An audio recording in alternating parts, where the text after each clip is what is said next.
After a late night of partying with the governors deemed worthy of his company, President Donald J. Trump once again disappeared.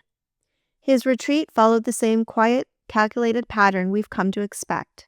No formal press appearances, and the usual flood of rage-filled posts slowed to a trickle. And with past presidents, that kind of silence on a Sunday night might pass without notice.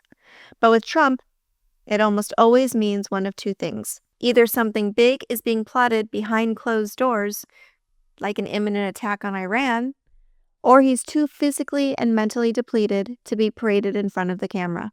And with everything twirling, the latest accusations against him in the Epstein files, his threats against Iran, the Supreme Court striking down his tariffs, and new signs of economic decline, it's hard to know what his silence really means, because maybe he's hiding because he's overwhelmed. Or maybe he's planning something behind closed doors. Either way, the timing matters, especially after the performance he gave at the governor's dinner, trying to make it look like everything was under control. He had to stay composed and play the part of a steady leader for a room full of politicians and elites, seated beneath candlelight while powerful violin music played in the background. The whole thing was so carefully staged and so disconnected from the real world. And it wasn't just this dinner itself. This is a traditional event presidents are expected to hold. But what made this one different was the opulence on display and the complete disregard for the fact that the federal government is still partially shut down. Thousands of workers aren't getting paid, and yet Trump seemed far more concerned about the lighting and the music than with solving any of that. But maybe that was the point. Maybe this dinner was only about sending a visual message, about reminding the people in that room and the ones watching from the outside that the show goes on no matter what, that there's still plenty of money, that power is intact, and that loyalty is still being rewarded.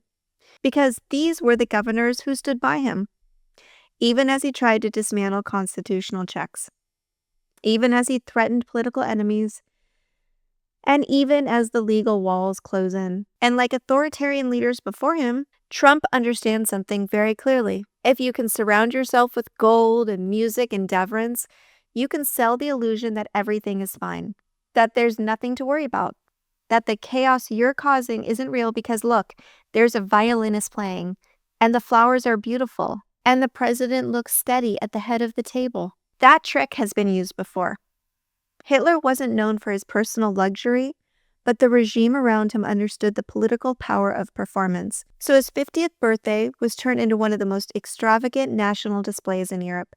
There was military parades, fireworks, orchestras, sweeping declarations of strength. And behind it all was a simple message. The Reich is thriving.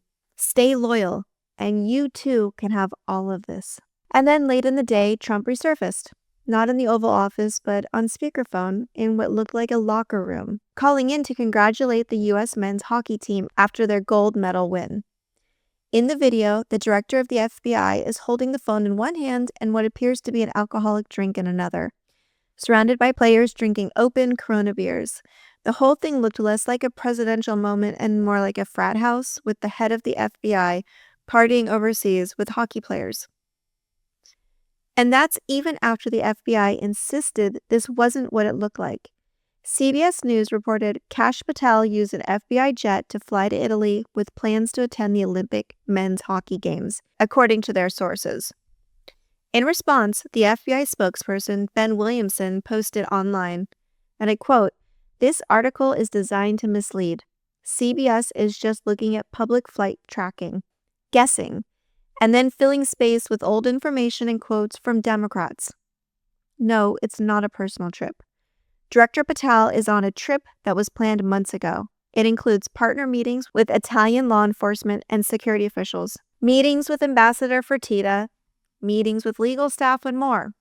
The FBI also has a major role in Olympic security. We have a U.S. consulate briefing on Olympic security and current FBI posture, as well as thanking FBI personnel on the ground." But even that wasn't the worst of it. On the call, Trump invited the men's team to the State of the Union and even said he'd send military jets to bring them in. That's military jets to fly Olympic athletes across the world for a political event. Not because he was proud of them, not to make their travel easier, but because he's facing a half-empty room and needs applause. And with attendance that was expected to be thin, and interest in his speech even thinner, this wasn't about honoring their achievement. It was about using their medals and their patriotism as stage decorations. It was a last-minute attempt to inflate a spectacle that's already collapsing under its own weight.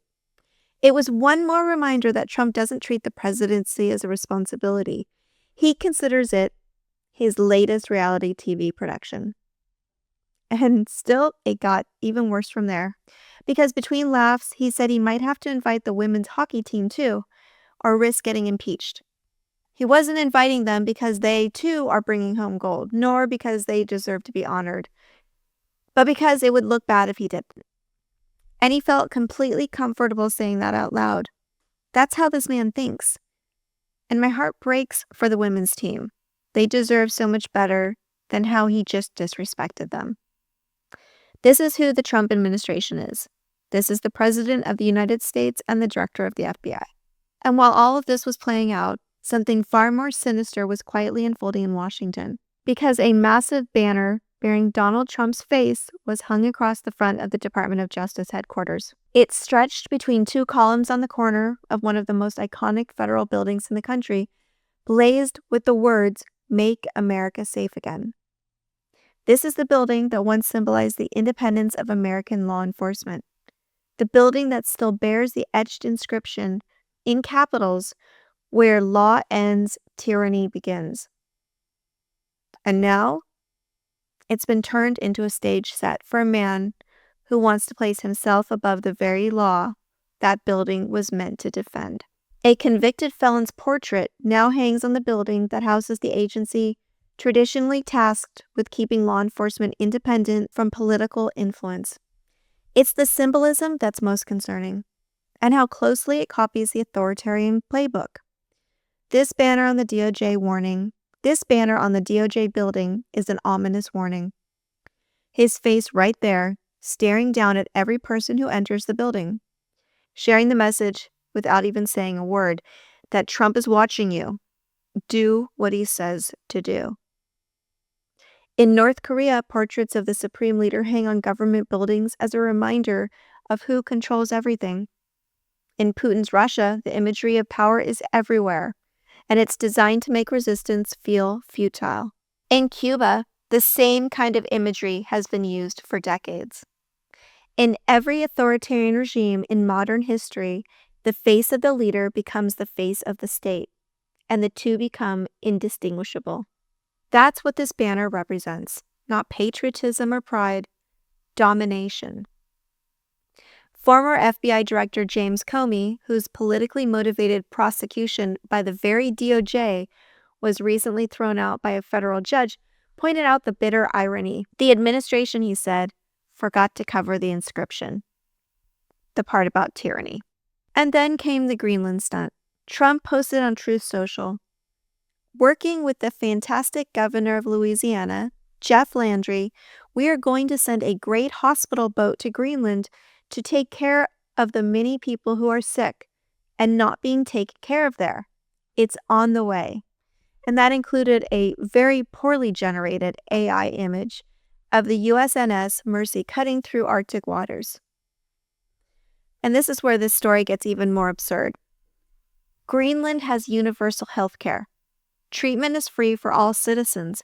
Their prime minister responded, "President Trump's idea of sending an American hospital ship here to Greenland has been noted. But we have a public healthcare system where treatment is free for citizens. It is a deliberate choice," he added. "Talk to us instead of just making more or less random outbursts on social media." And the Danish prime minister went even further, writing on Facebook that she was happy to live in a country where there is free and equal access to health for all, where it's not insurances and wealth that determine whether you get proper treatment. That wasn't just a defense of Greenland. It was a direct call-out of the United States. And here's what makes it worse. Both U.S. Navy hospital ships, the USNS Mercy and the USNS Comfort, are in dry dock in Alabama for maintenance. For the first time in 30 years, they're side by side, unable to go anywhere. Even one of Greenland's own parliamentarians called it out. Donald Trump wants to send a poorly maintained hospital ship to Greenland. It seems rather desperate. And the reason for the distraction matters, because earlier that same day, a U.S. nuclear submarine surfaced just 7 nautical miles off the coast of Nuuk, Greenland's capital, after a crew member suffered a medical emergency. Denmark's Joint Arctic Command responded. A Seahawk helicopter lifted the sailor off the sub and flew them to a hospital in Nuuk. Denmark's military saved an American life. And that came just 2 days after the King of Denmark concluded a 3-day solidarity visit to Greenland. He was there to reassure citizens shaken by Trump's repeated threats to annex their country. During his meeting, the king met with Greenland's leadership. He toured Arctic Command headquarters and told Greenlanders their well-being was very close to my heart. A 74-year-old Greenlandic woman told reporters, "Trump's threats have been very frightening for all of us. We've never experienced anything like this in our world." So to recap, a nuclear sub surfaces near Greenland's capital shortly after their king leaves, meaning it was most likely sitting right off the coast when he was there. Denmark saves an American sailor, and Trump responds, not with gratitude, not even with diplomacy, but by pretending Greenland needs help, that we're sending a hospital ship that's in dry dock. This wasn't a mistake. It was a narrative construction. Frame them as needy, offer the solution. When they decline, act like they're ungrateful. It's the same manufactured crisis playbook we've seen so many times before with Trump and authoritarians like him. So what do we do about it? We remember what it truly means to be American. When the president spreads disinformation, when the director of the FBI is off partying in a locker room while using public resources, we make sure as many people as possible know what is happening. We call out the corruption we're seeing. We talk about it with people in person and online, and we point out when there is a clear misuse of power and taxpayers' money. We support the people who risk exposure through the truth, like those who shared the video from the locker room. That's how the truth gains ground, not through silence or through fear, but through people speaking up and standing with one another. Right now, this is the time to get loud, because what happens next will determine the lives of future generations. The midterms are the fight for our country. I'm already gearing up, not just to share these posts, but also to canvass, to phone bank, to write postcards, and to donate. We're going to take back our country with truth, solidarity, and the Constitution on our side. I know you are ready for this moment as well. And that's why I still have hope for America, and you should too. If you've made it this far, we're probably on the same page. I'm working hard to spread this message and reach as many people as possible. So if you can, please take a moment, make sure that you're subscribed to my channel. Please give it a thumbs up, anything to let the algorithm know to show it to more people. And for all of my daily posts, you can find them for free on Substack by searching Heather Delaney Reese, and I've included the link for you below. And remember, no matter how dark the days get, I will be here, and together, we will always have hope for America. I'll see you tomorrow.